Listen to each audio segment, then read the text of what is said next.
Your screen is a live view of Starship awaiting its second integrated flight test from Starbase, Texas. If all goes well, our Starship spacecraft and the Super Heavy booster, which we collectively call Starship, will lift off together for the second time in just 33 and a half minutes from now. Thanks for tuning in. We're excited to be joining you from SpaceX headquarters in Hawthorne, California for today's flight test. Now, there's nothing quite like launch day, and especially so when it's a test flight. It just hits different. We're super excited to be here. Exactly, Kate. And we're excited to be here to watch Starship, which is the latest and largest vehicle developed to date by SpaceX. And we're building it to fly exciting missions, to get massive payloads into orbit, to land astronauts on the moon for the first time in 50 years, and ultimately to get humanity to Mars. But the fundamental revolution with Starship is that it's designed to be a fully, rapidly reusable, reliable rocket, or what we refer to as the 4Rs. For those of you following along, you know all too well that Starship gave us quite a show during its first flight test back in April. After successfully lifting off and clearing the pad, Starship became the most powerful rocket ever launched. But during the ascent, we had leaking propellant in the bottom of the booster, which led to sustained fires, loss of control, and ultimately a rapid, unscheduled disassembly. Of course, there's no test quite like a flight test, and our teams learned a lot, which began design changes and then ultimately hardware upgrades. That iterative approach is a big part of how SpaceX does development, and it's been the basis for all of our major innovations, including those on Falcon, Dragon, and Starlink. I have to comment what gorgeous sunrise views we have here of Starship. Now, while that first flight ended in fireworks, it delivered valuable test data, which our teams have used to rapidly iterate on Starship's overall design, including significant upgrades to the ship, the booster, and the ground systems. Now, the most notable change is to the stage separation system, which will also be the most challenging part of today's test. We'll talk a little bit more about those updates a bit later in the webcast. Now, in preparation for today's flight test, the vehicles have undergone dozens of individual tests, including a static fire on the ship, 2 super heavy static fires, and a final full wet dress rehearsal that we completed at the end of October, where we loaded the vehicles fully up with propellants and tested our new countdown sequences. And that brings us to these beautiful shots on today's flight test day. After 7 months of hard work by the entire SpaceX team, we're ready to give launch another shot. 100%. Now, once again, just like Flight 1, excitement is in the air. The electricity is certainly starting to grow. This is a live view of our Starbase Control Center, known as Star Command. It is 6 miles from the pad. We also have teams gathering here right behind us in Hawthorne, California at our Mission Control Center. You can see the crowd gathering. It is an early morning, but you got to wake up early to get that front row seat. And we also have public gathering on the beaches at South Padre Island, as you see there. And I can't say this enough, today is a flight test. While it's not happening in a lab or on a test stand, today is absolutely a test. And the goal is to gain invaluable data to continue rapidly improving Starship. So whatever the mission outcome today, excitement is guaranteed. Now, if all goes well, Super Heavy will fire its 33 Raptor engines and lift off from that pad right there in Starbase. About 3 minutes into flight, we hope to see the Super Heavy booster separate from the ship in SpaceX's first ever hot stage separation. This means that the second stage will light its engines while still attached to a partially lit booster. If the ship's engine's light, and if the whole thing holds together, its engines will remain lit for about 6 minutes before the coast phase. Now, with those big ifs, if we get past a successful stage separation, the booster is going to perform a flip maneuver, then execute a boost back burn before it attempts a splashdown in the Gulf of Mexico. In the meantime, Starship will coast for about an hour at altitudes ranging between 150 and 250 kilometers before it makes its own re-entry into the Earth's atmosphere, and then ultimately a hard splashdown in the Pacific Ocean. Now, again, if we get past a successful stage separation, Super Heavy will leave the ship at an altitude and trajectory just shy of orbital, meaning Starship won't have to fire its Raptor engines for a deorbit burn and will naturally come back into the atmosphere. Now, meanwhile, Super Heavy will attempt a landing burn before splashing into the Gulf. While the booster will practice a landing, we do not plan to recover any hardware from Super Heavy or the ship on this particular flight.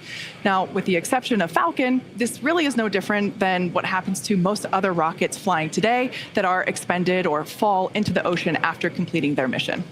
Now, even though we aren't planning recovery, the telemetry and data that we receive all the way to the end of today's mission is really what we're looking for, particularly with respect to temperatures during reentry and how the heat shield performs. We're just over 9 minutes from liftoff as the countdown clock clicks to 0. Good news is teams aren't working any significant issues on the launch vehicle right now. Propellant loading is continuing on both the Super Heavy and the ship stages.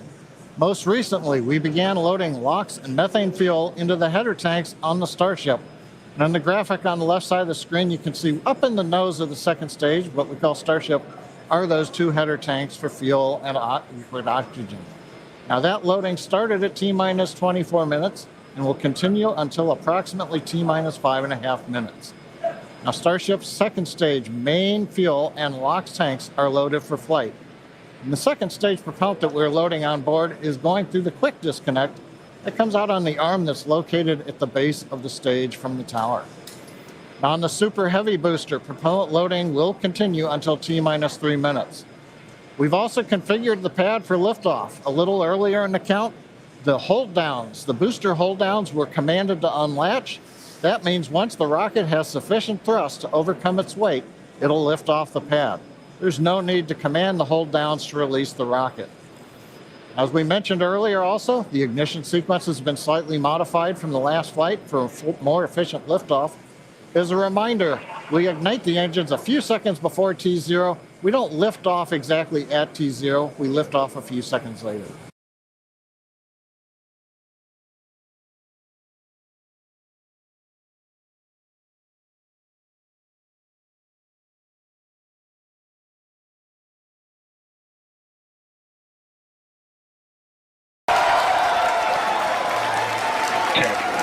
Nine, 8, 7, 6, 5, 4, 3, 2, 1.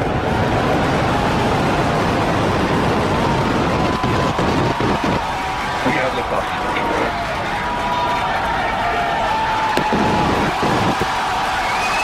Vehicle pushing down range.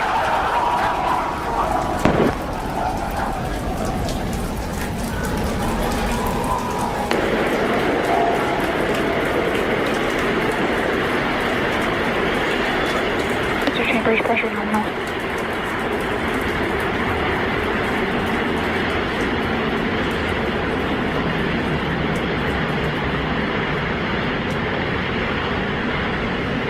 We are T-plus 40 seconds into the flight of Starship.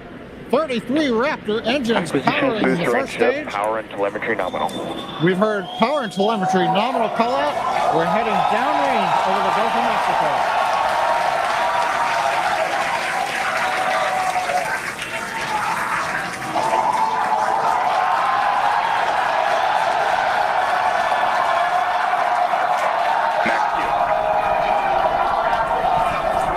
And that call out tells us Starship is through the period of greatest stress on the way to space.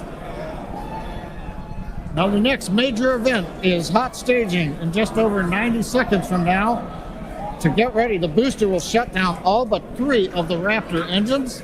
Clamps holding the 2 stages together will release, and the Starship's second stage will ignite its engines. Starship will then separate from the Super Heavy booster and head to space. And at the same time, the 3 engines that are still firing on Super Heavy will flip the booster around.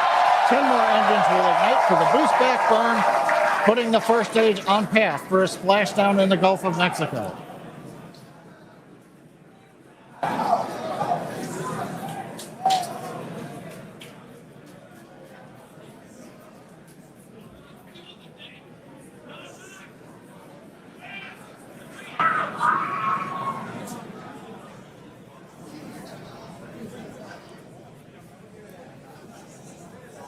Engine power continues to look nominal on 33 Raptor engines.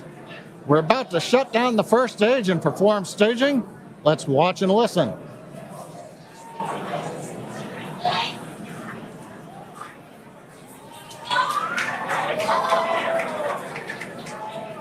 and acquisition of signal Houston and New Orleans. Booster engine cut off.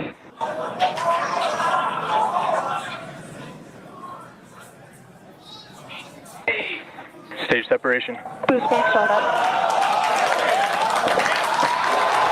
Ship internal pressure.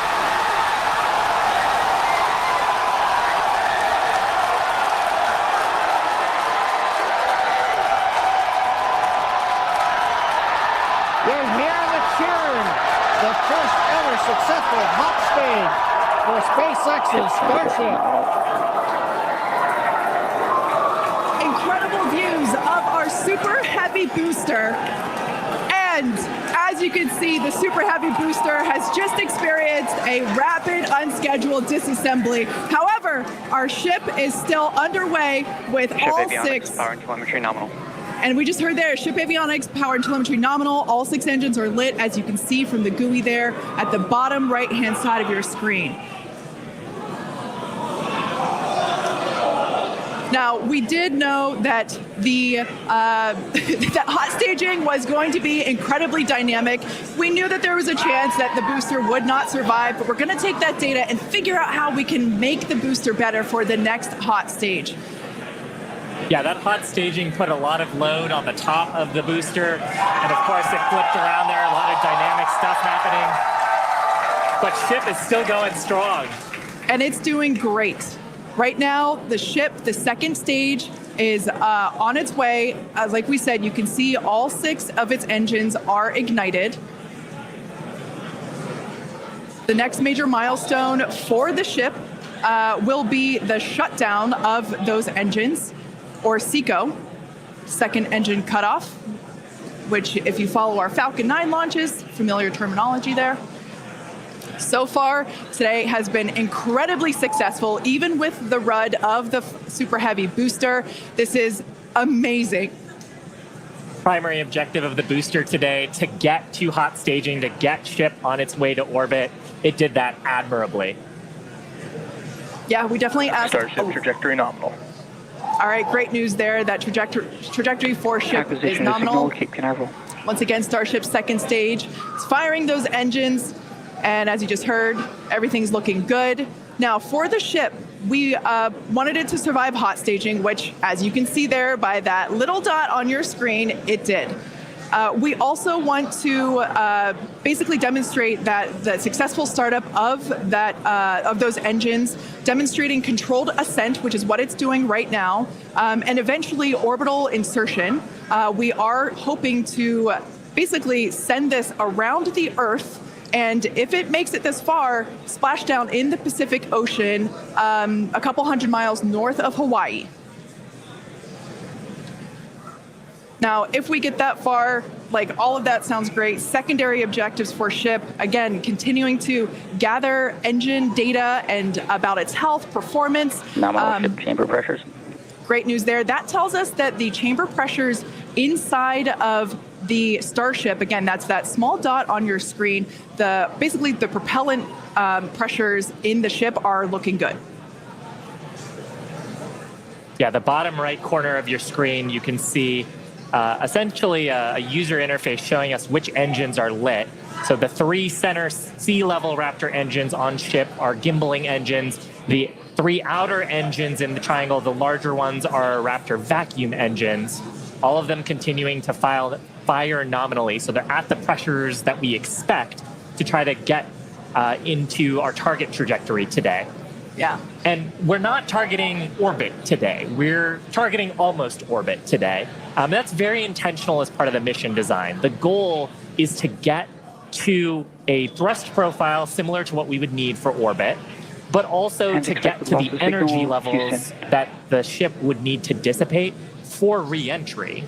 And so we're actually going in a suborbital trajectory today, but that trajectory will get us to the energy levels that we need at re-entry, where we can really stress that heat shield and get valuable data on re-entry. And those calls that we are still on a nominal trajectory here and seeing nominal pressures means that we have a really good shot of hitting our target orbit. Yeah.